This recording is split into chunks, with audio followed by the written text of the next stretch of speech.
دنیا نے صرف ابھی یہ دیکھا تھا کہ یہ لوگ کم ہیں، غریب ہیں، وسائل سے محروم ہیں، لیکن دنیا نے یہ نہیں دیکھا تھا کہ یہ لوگ کیسے سوچتے ہیں۔ یہاں ہر شخص سپاہی بننے سے پہلے مسلمان تھا اور مسلمان بننے سے پہلے ایک ذمہ دار انسان۔ یہی وہ فرق تھا جو بعد میں تاریخ کا سب سے بڑا سوال بن گیا۔ اسلامی لشکر میں کوئی مستقل فوجی کیمپ نہیں ہوتے تھے، کوئی شاہی تنخواہیں نہیں تھی، کوئی جنگی پیشہ ورانہ طبقہ نہیں تھا۔ لوگ کھیتی کرتے تھے، تجارت کرتے تھے، خاندان پالتے تھے، اور جب ضرورت پڑتی تو یہی لوگ لشکر بن جاتے تھے۔ یہی وجہ تھی کہ دنیا انہیں سمجھ نہیں پائی۔ یہ فوج نہیں تھی، یہ ایک معاشرہ تھا جو ضرورت کے وقت اپنا دفاع کرتا تھا۔ یہاں طاقت صرف ہتھیار سے نہیں ناپی جاتی تھی، طاقت ناپی جاتی تھی اطاعت سے، صبر سے اور نظم سے۔ اسلامی قیادت سپاہی کو صرف حکم نہیں دیتی تھی، وہ اسے وجہ بتاتی تھی، کیوں لڑنا ہے، کس حد تک لڑنا ہے اور کب رک جانا ہے۔ یہ وہ اصول تھے جو اس دور کی کسی بھی فوج میں موجود نہیں تھے۔ جب دنیا کی بڑی سلطنتیں اپنی فوجوں کو خوف کے ذریعے قابو میں رکھتی تھی، اسلامی لشکر اپنی صفوں کو ایمان کے ذریعے جوڑتا تھا۔ یہی وہ وجہ تھی کہ جب قلت آتی تو صفیں نہیں ٹوٹتی، جب بھوک لگتی تو بغاوت نہیں ہوتی، کیونکہ مقصد تنخواہ نہیں تھا، مقصد فتح نہیں تھا، مقصد حق تھا۔ اور یہی مقصد ایک دن دنیا کے سب سے مضبوط نظاموں کے سامنے کھڑا ہونے والا تھا، لیکن اس سے پہلے ایک اور حقیقت سامنے آنا باقی تھی، وہ حقیقت جسے تاریخ اکثر نظر انداز کر دیتی ہے۔ یہ لوگ صرف دشمن سے نہیں لڑتے تھے، یہ اپنے نفس سے بھی لڑتے تھے۔ جنگ سے پہلے حساب ہوتا تھا، کس نے نیت درست کی، کس نے حد پار نہیں کی، کس نے کمزور پر ہاتھ نہیں اٹھایا۔ یہ وہ سوالات تھے جو میدان جنگ سے پہلے صفوں میں گونجتے تھے، اور یہی سوالات انسان کو فوج سے کچھ اور بنا دیتے تھے۔ دوسری طرف طاقتور سلطنتیں اپنی طاقت پر نازاں تھیں۔ ان کے پاس منظم فوجی تھے، وسائل تھے، سونے کے ذخیرے تھے، لیکن ان کے پاس ایک چیز نہیں تھی، وہ چیز جو اسلامی لشکر کی ریڑھ کی ہڈی بن چکی تھی، یقین۔ اور اب دو مختلف دنیایں آمنے سامنے آنے والی تھی، ایک دنیا جو طاقت کو نمبرز میں ناپتی تھی اور ایک دنیا جو طاقت کو اصول میں ناپتی تھی۔ یہ ٹکراؤ صرف میدان جنگ میں نہیں ہونا تھا، یہ ٹکراؤ سوچ کا تھا، نظام کا تھا اور تاریخ کا تھا۔ اور یہی وہ لمحہ تھا جہاں سوال بدل گیا۔ اب سوال یہ نہیں تھا کہ یہ لوگ کم کیوں ہیں، اب سوال یہ تھا یہ لوگ ہاریں گے کیوں۔ اور پھر وہ لمحہ آتا ہے جب نظریہ صرف الفاظ نہیں رہتا، جب ایمان صرف دل کی کیفیت نہیں رہتا، جب نظام صرف کتابوں میں قید نہیں رہتا، بلکہ سب کچھ عمل میں ڈلنے لگتا ہے۔ اسلامی لشکر جب میدان کی طرف بڑھتا تو اس کے آگے کوئی شاہی علم نہیں ہوتا تھا، کوئی زرعی نشان نہیں، کوئی خوف پیدا کرنے والی علامت نہیں، بس سادہ جھنڈا، سادہ لباس اور سادہ چہرہ۔ لیکن ان چہروں پر ایک ایسی سنجیدگی ہوتی جو دشمن کو پریشان کر دیتی تھی۔ یہ لوگ جنگ کے لیے نہیں، ذمہ داری کے لیے آئے تھے۔ یہاں سپاہی صرف لڑنا نہیں جانتا تھا، وہ جانتا تھا کہ کب رکنا ہے، کہ کب پیچھے ہٹنا ہے اور کب کمزور کو بچانا ہے۔ یہ وہ اصول تھے جو جنگ کے شور میں بھی خاموشی سے چل رہے تھے، اور یہی اصول اس لشکر کو عام فوج سے الگ بناتے تھے۔ تاریخ ہمیں بتاتی ہے کہ کئی موقعوں پر مسلمانوں کے پاس پورے لشکر کے لیے مکمل ہتھیار تک موجود نہیں تھے۔ کسی کے پاس تلوار تھی تو کسی کے پاس صرف نیزہ، کسی کے پاس گھوڑا تھا تو کسی کے حصے میں صرف پیدل چلنا آیا، لیکن صفیں پھر بھی مکمل تھیں، کیونکہ یہاں طاقت تقسیم نہیں تھی، یہاں طاقت بانٹی جاتی تھی۔ یہ وہ لمحہ تھا جب دشمن نے پہلی بار غور کیا، یہ لوگ عام سپاہی نہیں ہیں، یہ کسی بادشاہ کے غلام نہیں ہیں، یہ کسی خزانے کے محافظ نہیں ہیں، یہ کسی نظام کے کرائے کے فوجی نہیں ہیں، یہ کسی اور ہی چیز کے لیے کھڑے ہیں، اور یہی احساس خوف بننے لگا، کیونکہ خوف ہمیشہ ہتھیار سے نہیں آتا، خوف اس چیز سے آتا ہے جسے آپ سمجھ نہ سکے، اور اسلامی لشکر بالکل یہی تھا، ناقابل فہم۔ یہاں سپہ سالار اپنی جگہ سے اٹھ کر سب سے آگے چلتا تھا، اگر خطرہ ہوتا تو وہ سب سے پہلے کھڑا ہوتا، اگر پیاس ہوتی تو وہ سب سے آخر میں پانی پیتا۔ یہ رویہ سپاہیوں کے دل میں حکم نہیں، وفاداری پیدا کرتا تھا، اور وفاداری وہ چیز ہے جو کسی فوج کو ناقابل شکست بنا سکتی ہے۔ یہی وجہ تھی کہ جب جنگ کی تیاری ہوتی تو سب سے پہلے دلوں کو تیار کیا جاتا، قرآن کی آیات یاد دلائی جاتی، یہ بتایا جاتا کہ فتح نمبر سے نہیں اللہ کے حکم سے آتی ہے، اور یہ بات کوئی نعرہ نہیں تھی، یہ ایک زندہ حقیقت تھی جسے وہ لوگ اپنی آنکھوں سے دیکھ چکے تھے، اور اب وہ دن قریب آ رہا تھا جب یہ نظریہ پوری دنیا کے سامنے آزمائش میں آنے والا تھا۔ وہ دن جب تعداد ایمان کے سامنے کھڑی ہوگی، وہ دن جب وسائل نیت سے ٹکرائیں گے، وہ دن جب تاریخ ایک بار پھر اپنی سمت بدلے گی۔ لیکن اس سے پہلے ایک آخری سوال باقی تھا، اگر یہ لوگ فوج نہیں تھے تو پھر کیا تھے؟ اور یہی وہ جواب ہے جو آج بھی طاقت کی تعریف بدل سکتا ہے۔ یہ لوگ در حقیقت فوج نہیں تھے، یہ ایک ایسا معاشرہ تھے جو جب حرکت میں آتا تو لشکر بن جاتا۔ یہی وہ نقطہ تھا جسے دنیا سمجھ نہ سکی، کیونکہ دنیا ہمیشہ فوج کو الگ دیکھتی رہی تھی، وردی میں، تنخواہ پر، حکم کی دعوت۔ لیکن یہاں ایسا کچھ بھی نہیں تھا۔ یہاں ماں بیٹے کو رخصت کرتے وقت یہ نہیں کہتی تھی کہ واپس آ جانا، وہ کہتی تھی کہ حق پر قائم رہنا۔ یہاں باپ بیٹے کو یہ نہیں سکھاتا تھا کہ دشمن کو کیسے مارنا ہے، وہ سکھاتا تھا کہ ظلم کہاں روکنا ہے۔ یہی تربیت اس لشکر کی اصل طاقت تھی۔ جب صفیں بنتی تو کوئی اونچا نہیں ہوتا تھا، کوئی یہ نہیں کہتا تھا کہ میں قبیلے سے ہوں یا خاندان سے ہوں، یہاں شناخت ایک ہی تھی، مسلمان۔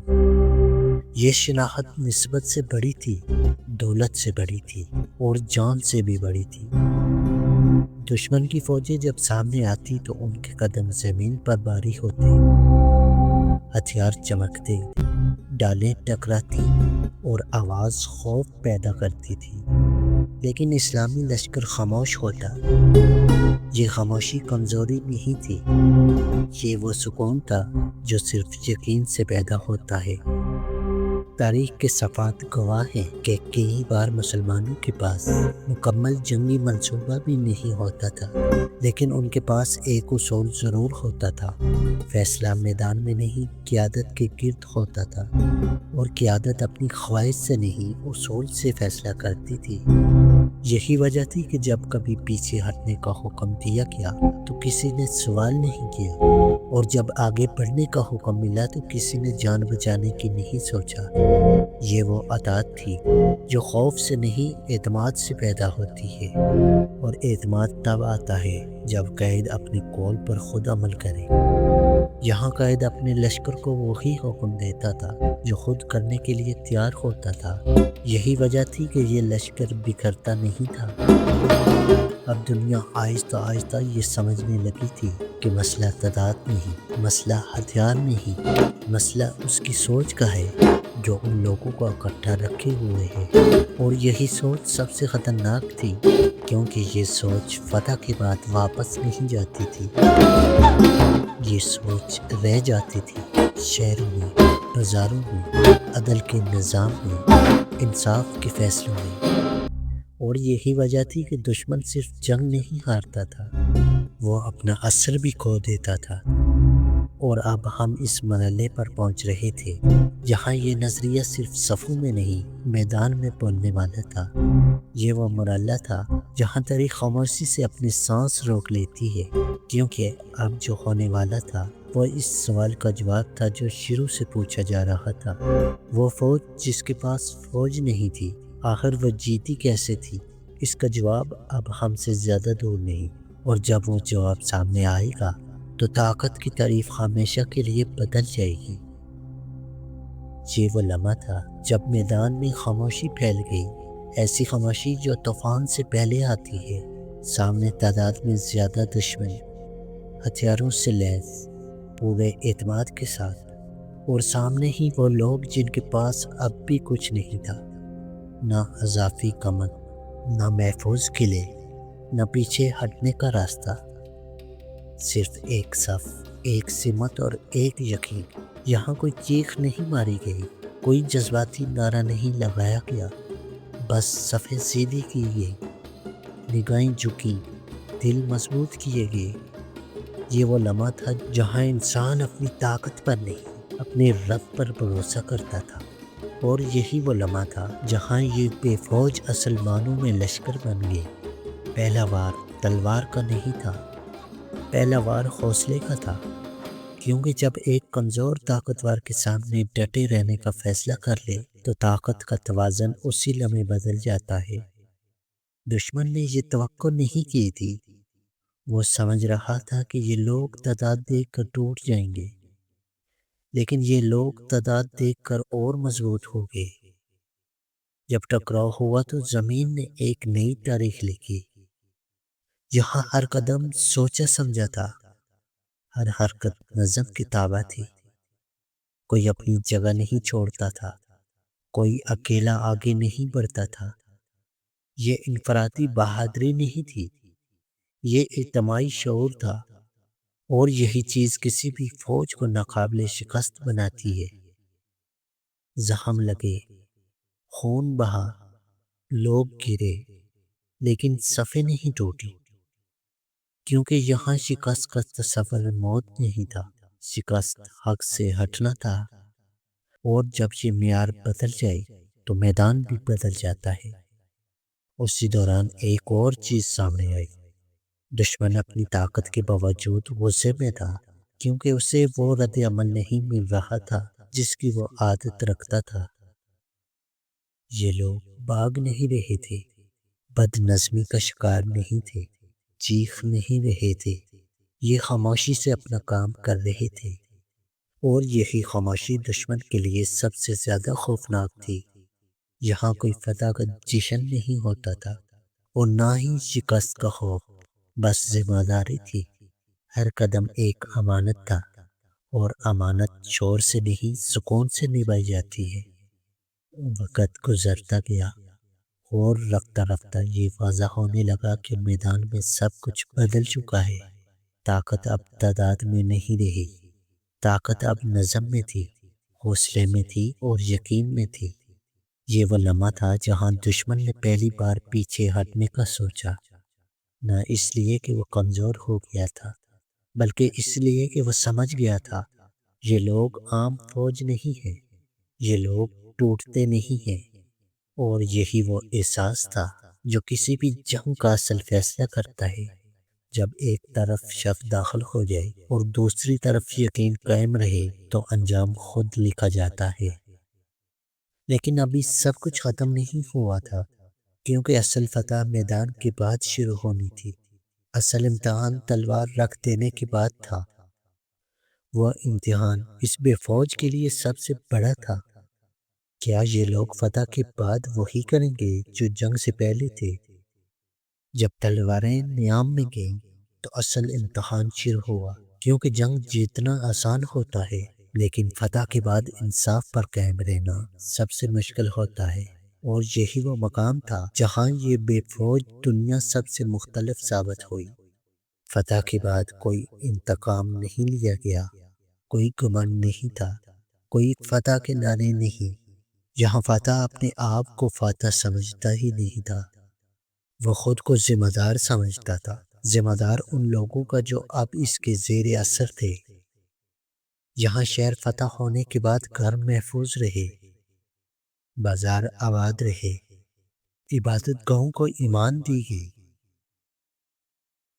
یہ وہ مناظر تھے جو اس دور کی تاریخ میں نایاب تھے، کیونکہ عام طور پر فتح کا مطلب ہوتا تھا لوٹ مار، لیکن یہاں فتح کا مطلب تھا نظام، لوگ حیران تھے، وہ سوچ رہے تھے کہ یہ کیسے ممکن ہے کہ جس کے پاس فوج نہیں تھی وہ اب حکمران بن گیا اور پھر بھی وہ ظلم نہیں کر رہا۔ یہ سوال دلوں میں اترنے لگا اور یہی سوال سب سے بڑی تبدیلی کا آغاز تھا۔ یہاں قانون فاتح کے حق میں نہیں تھا، یہاں قانون عدل کے حق میں تھا۔ اگر مسلمان غلط ہوتا تو سزا پاتا، اگر غیر مسلم مظلوم ہوتا تو انصاف ملتا۔ یہ وہ منظر تھا جو دنیا نے پہلے بہت کم دیکھا تھا، اور یہی منظر اسلام کی سب سے بڑی دعوت تھا۔ یہی وجہ تھی کہ اس بے فوج کی فتح صرف زمین تک محدود نہیں رہی، یہ فتح دلوں میں داخل ہوئی۔ لوگوں نے اسلام کو تلوار کے ذریعے نہیں، انصاف کے ذریعے پہچانا، اور یہی وہ حقیقت ہے جسے تاریخ اکثر مختصر کر دیتی ہے۔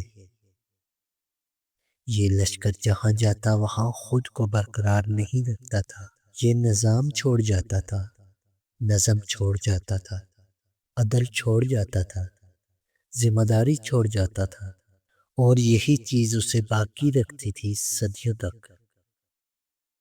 وقت گزرتا گیا، یہ بے فوج بڑی نہیں ہوئی، لیکن اس کا اثر پھیلتا گیا، کیونکہ اثر تعداد سے نہیں پھیلتا، اثر کردار سے پھیلتا ہے۔ اور یہی وہ نقطہ ہے جہاں ہمیں رک کر سوچنا چاہیے، ہم طاقت کو ابھی تک کیا سمجھتے ہیں؟ ہم کامیابی کو کس پیمانے سے ناپتے ہیں؟ کیا ہمارے نزدیک طاقت صرف وسائل ہے، یا پھر طاقت اصول پر قائم رہنے کا نام ہے؟ یہی سوال آج بھی ہمیں للکارتا ہے، کیونکہ وہ بے فوج صرف تاریخ کا حصہ نہیں، وہ ایک معیار تھی، ایک آئینہ جس میں ہر دور اپنے آپ کو دیکھ سکتا ہے۔ اور شاید اسی لیے یہ کہانی آج بھی زندہ ہے، کیونکہ ہمیں بتاتی ہے کہ جب انسان اپنے مقصد کو اپنے مفاد سے بڑا بنا لے تو پھر اسے فوج کی ضرورت نہیں رہتی، وہ خود طاقت بن جاتا ہے۔ یہ ہے وہ راز جس نے تاریخ بدل دی، اور یہی ہے وہ سبق جو آج بھی ہمیں بدل سکتا ہے، کیونکہ اصل فوج ہتھیاروں سے نہیں بنتی، اصل فوج کردار سے بنتی ہے۔ آج صدیاں گزر جانے کے بعد بھی یہ سوال باقی ہے، کیا ہم طاقت کو ویسے سمجھتے ہیں جیسا وہ سمجھتے تھے، یا ہم اب بھی تعداد اور وسائل کے اسیر ہیں؟